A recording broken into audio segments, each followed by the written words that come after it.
You've probably heard of the Boston Tea Party.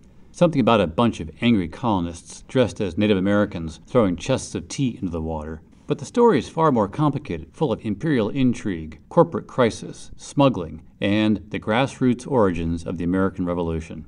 The first thing you need to know about tea in the 1700s is that it was really popular. In England, each man, woman, and child consumed almost 300 cups of the stuff every year. And, since the English colonized America, Americans were crazy about tea too. By the 1760s, they were drinking over 1 million pounds of tea every year. So, when Britain wanted to increase taxes on tea in America, people were not happy, mostly because they had no say in tax decisions made in London.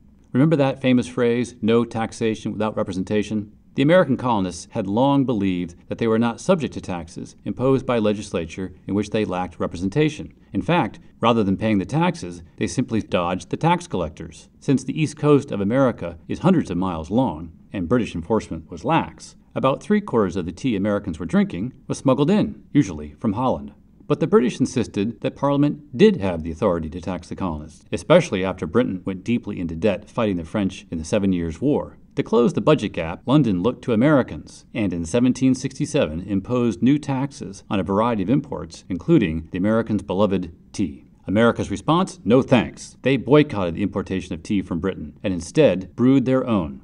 After a new bunch of British customs commissioners cried to London for troops to help with tax enforcement, things got so heated that the Redcoats fired on a mob in Boston, killing several people in what was soon called the Boston Massacre. Under the terms of the 1773 Tea Act, Parliament cooked up a new strategy. Now the East India Company would sell the surplus tea directly through hand-picked consignees in America.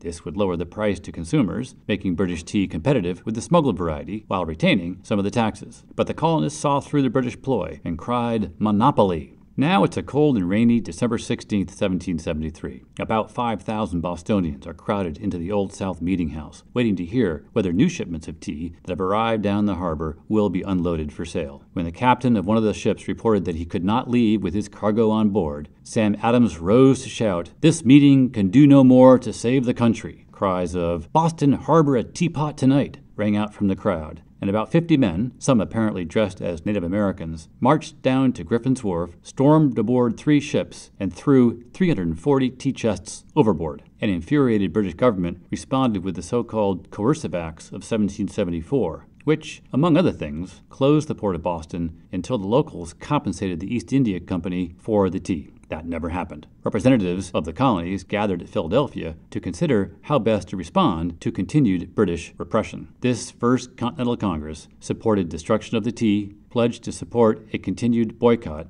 and went home in late October 1774, even more united in their determination to protect their rights and liberties.